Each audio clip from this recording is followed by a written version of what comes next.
Dear friends, thank you for being there. And once again, I would like to apologize because of my terrible English. This is why I recorded subtitles that you can put on if you don't understand me. Let's start in this chapter the surgical gestures and first of all the placement of the trocars. Thanks to the operative slit lamp, in more than 99% of cases, I only placed 2 trocars. One between 10:30 and 11 o'clock for my intraocular work, which is a normal position for a right-handed person. The other at noon for infusion. As in all my other indications of vitrectomy, less than 45 degrees from the previous trocar, which is more unusual, but for the following reasons. First, I want to avoid the lower quadrants. I never understood why most operators place their infusion in lower temporal. Certainly the pars plana is there more posterior than in the inferonasal quadrant, but much less so than in the 2 upper quadrants. So there is less risk in placing the infusion at the top. In addition, vitreoretinal lacerations in the sclerotomies, which can cause postoperative tearing, are easier to manage when they are located at the top than at the bottom for both treatment and tamponade. Finally, placing the infusion less than 45 degrees from the other sclerotomy can reduce the risk of lens touch if you decide to perform a peripheral vitrectomy. Let me explain. If your infusion is more than 60 degrees from your probe entrance, you will have trouble in a phakic subject to remove the vitreous around the infusion because the scleral depression behind the infusion will push it against the lens. If your infusion is less than 45 degrees from your probe entrance, you will be able to approach it by passing tangentially to the crystalline equator without making a scleral depression. However, there are cases where the position of the trocar has to be changed, either because a previous vitrectomy used the sites that you would have chosen, or because of a glaucoma operation. For example, a trabeculectomy at noon will encourage to place the infusion at 1:30. Okay, you made your choices of illumination and visualization. You have chosen the size and the location of your trocar. You now have to make choices about vitrectomy. These choices are difficult to make because they involve many different things, such as your desire to remove more or less vitreous, your vitrectomy machine, the parameters you will use, your personal statistics on your complications, your conception of medicine, and even your temperament. That's why we're going to stop here a little bit. Let's first see how much vitreous you will want to remove. Not easy to answer. We have seen in the previous chapters that in edema, as in epithelial membranes, the vitreous is not sick. In edema, it has nothing to do with the disease. In membranes, it is certainly involved, but only because it is attached to the retina when the ischemia occurs, but it is not sick. There would therefore be no reason in itself to remove it. Some, like Shimizu, even tried to do without vitrectomy, but they stopped because the vitreous bothered them in these precise manipulation. We must therefore remove at least the posterior vitreous to be able to work. But the question is, should only a posterior vitrectomy or a more complete vitrectomy be done? My answer is, it all depends on your respective complication rates. I can hear the young surgeons starting their practice and telling me, yes, but to compare our own statistic, we need at least 300 procedures for each technique. What to do when we start? So I'm not going to run away. We have to talk about the respective complications, and I will tell you why I chose to do only a posterior vitrectomy. Regarding the rate of endophthalmitis, I have never seen or heard anyone having a difference in incidence depending on whether it is a total or partial vitrectomy, so it's not going to play in the debate. With regard to the cataract rate, I really think that a vitrectomy limited to the posterior pole leads to less cataract than a total or subtotal vitrectomy. If I compare the figures usually announced in case of total vitrectomy with this statistic that Mariano Hiros had done on a series of 2,400 macular surgeries, successive macular surgeries that I have done in the 90s, where only half of the phakic patients had been operated for cataract surgery after 4 years. Is it because the vitreous matrix left in contact with the lens delays its accelerated aging? Is it because a total vitrectomy exposes more to crystalline touch? Is it because of my technique with the slit lamp and the two sclerotomies placed close one to the other, which avoids crystalline lesions? Is it because I've always worked with a flow control machine and avoided working with a high cutting frequency? I don't know. Whatever the reason, I'm convinced that partial vitrectomy is less complicated by cataract. That said, cataract is not a disaster in itself, and it is not this complication that will prevail in your choice. The retinal detachment rate is much more important to discuss. First of all, it must be accepted that any ocular trauma, either by its mechanical action or by its inflammatory repercussions, will affect the vitreous statics and may therefore increase the rate of spontaneous regmatogenous retinal detachment due to the simple PVD, which is order of 0.3 to 0.4%. This rate rises to 1% in case of uncomplicated phaco and to more than 3% in case of YAG capsulotomy, to give an average rate after cataract of around 2%. I had presented in 2000 an interesting statistic on macular holes where my detachment rate went from 2% in stage 4 to 4% in stages 2 and 3. Until that date, in these stages 2 and 3 where the PVD is not constituted, I was used to force the PVD to the equator, and this is probably what explains this difference in rate.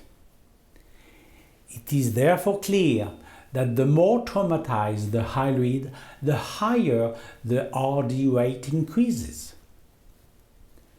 Klaus Luker, who was not only an excellent surgeon but very honest about his complications, used to say that in his systematic peripheral vitrectomies, removal of the hyoid to the vitreous base resulted in an average of 10% iatrogenic tear, which is absolutely consistent with this statistic.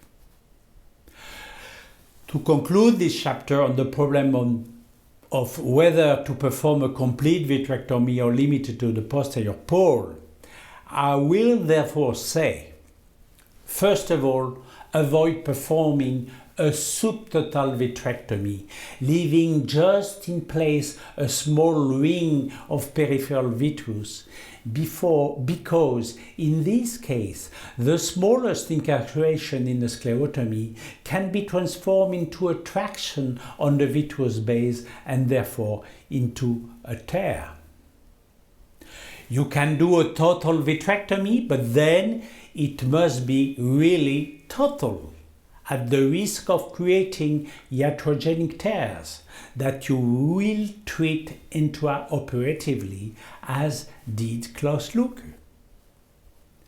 Personally, my rate of 2% RD after 4 years follow-up, identical to the one after phaco, reinforced me in the idea that performing only a posterior vitrectomy without pulling on the hyoid beyond the arcade, leaving the PVD to constitute at its own rhythm, was far from being absurd.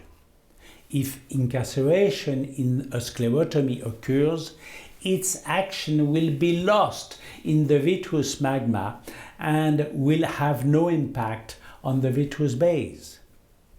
This also explains why I never checked the periphery at the end of membrane surgery, just as we do not check at the end of cataract surgery. Well, now that we know what we want to do, let's see how we will do it. That is to say, what are the choices that will allow us to reduce our complications. Let's set up quickly to start choosing the vitrectomy machine. If you begin your surgical career, don't bother with a machine equipped with a venturi pump. Whenever it is a question of aspirating fluids of different viscosities, this type of pump is never chosen either in other surgical specialties or in other industrial domains, precisely because this type of pump does not allow to control the flow of aspirated fluids.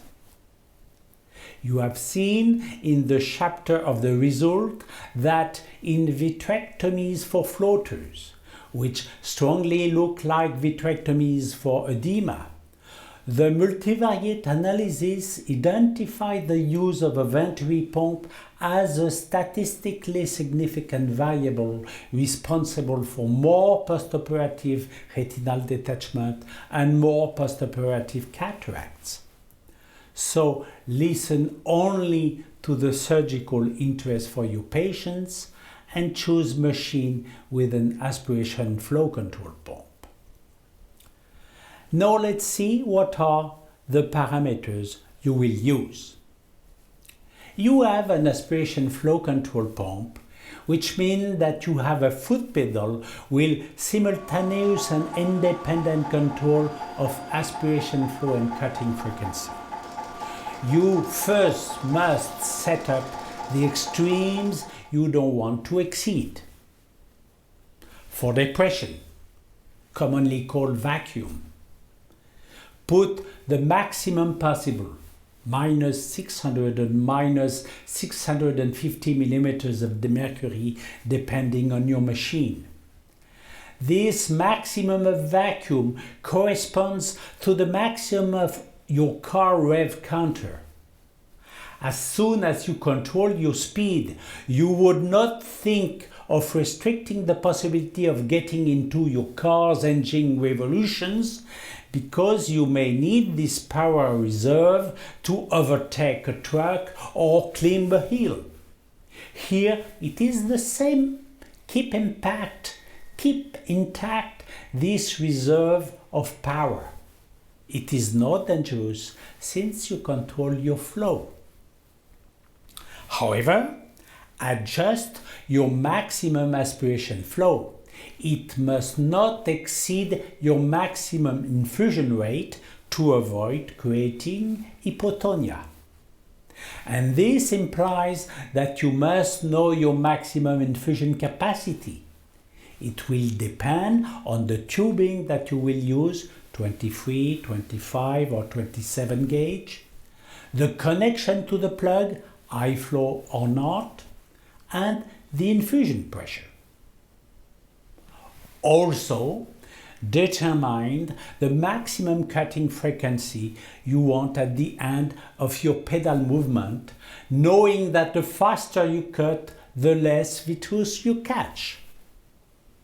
Personally, I had control of the aspiration flow by pressing the pedal vertically and the cutting frequency by moving my pedal horizontally on the right, and I chose a maximum of 1000 cuts per minute. From there, you will control at each moment at the pedal, independently and simultaneously, the aspiration flow and the cutting frequency. The vitreous is a non-Newtonian fluid. That is to say that because of its cohesion, it has a certain inertia to move. It will be dragged into the probe's door by the flow of infusion liquid, which moves instantly. That implies that as your aspiration flow increases and your cutting frequency decreases, you will be more efficient but more dangerous. Indeed, between two cuts, the vitreous will have time to enter the door of the vitrectomy handpiece and to exert remote traction. On the other hand, the lower your flow rate and the higher the cutting frequency, the more inefficient you will be. Beyond 4,000 or 5,000 cuts per minute, you will not leave enough time to the vitreous to move between two cuts, and you will aspirate only the infusion liquid in contact with your vitrectomy probe. So you see that, again, it's all a question of benefit-risk ratio. That said, when you start your vitrectomy at a long distance from the vitreous base, you have little risk of causing traction, so you can simply look for efficiency by choosing, as I did, a 10 cc per minute aspiration rate and a cutting frequency between 800 and 1000. Only when approaching the periphery you will need to reduce your flow rate.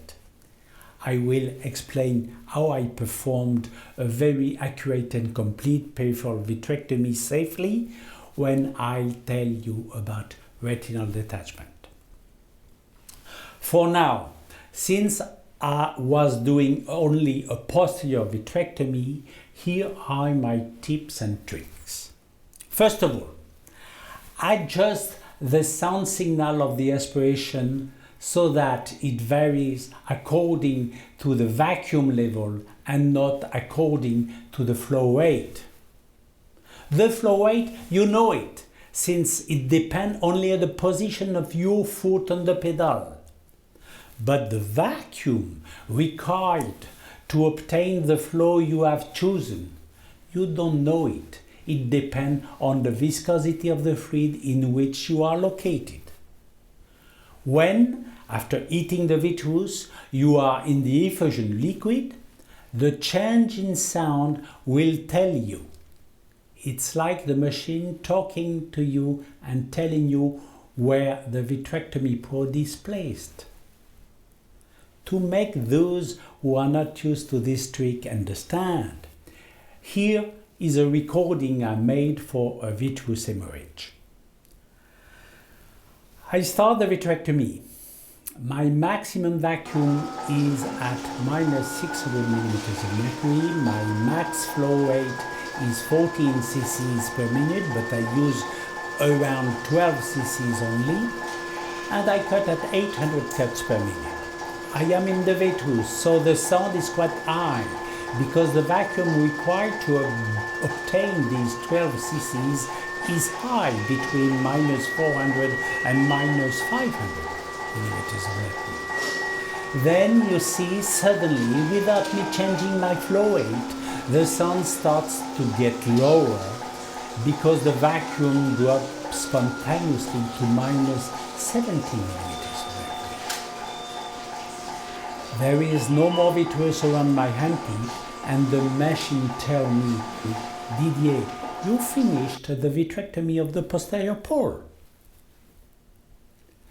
So here, what I suggest to you: insert your probe directly to the macula, up to 3 or 4 millimeters, and press the flow control pedal fully to suck, for example, at 10 cc's per minute, cutting at 800 cuts per minute. Sometimes it is obvious that the PVD is already formed because you see the prepapillary ring moving.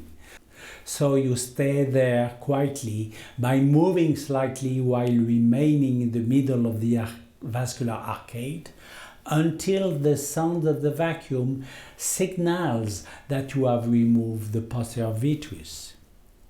It will have taken you less than a minute. You can then stop and remove your probe. Sometime you will see the retina of the posterior pole beat while you cut, but be careful, you will not see this phenomenon if you cut faster. This means that there were no PVDs, so you have to do it. And I propose you the following technique. Continue to hit the vitreous in front of the posterior pole, but never approach the retina within 4 millimeters. After a short while, the sound of the vacuum will tell you that you are in the effusion liquid, and therefore you have created a large gap in front of a 4 millimeter thick vitreous mattress. At this point, continue to aspirate, but stop cutting and approach the retina near the optic nerve. The fibers of the vitreous mattress will engage in the probe door, clog the door, and the sound of the vacuum will tell you that you are in occlusion. You can then easily create the PVT by pulling the vitreous master into the central gap you created, and then you will hit that mattress. Be careful not to pull this mattress too far away so as not to detach the posterior haloid to the equator, so as not to reproduce the error I made in the stage 2 and 3 macular holes until the year 2000.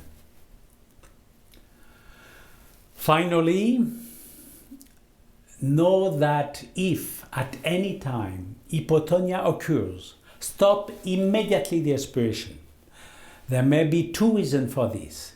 Either your infusion cannula has bent and the liquid is no longer flowing, or your plug is located under the pigment epithelium and must be replaced. There, your posterior vitrectomy is finished. You will move on to the staining of the tissues to be removed, which we will see in the next chapter.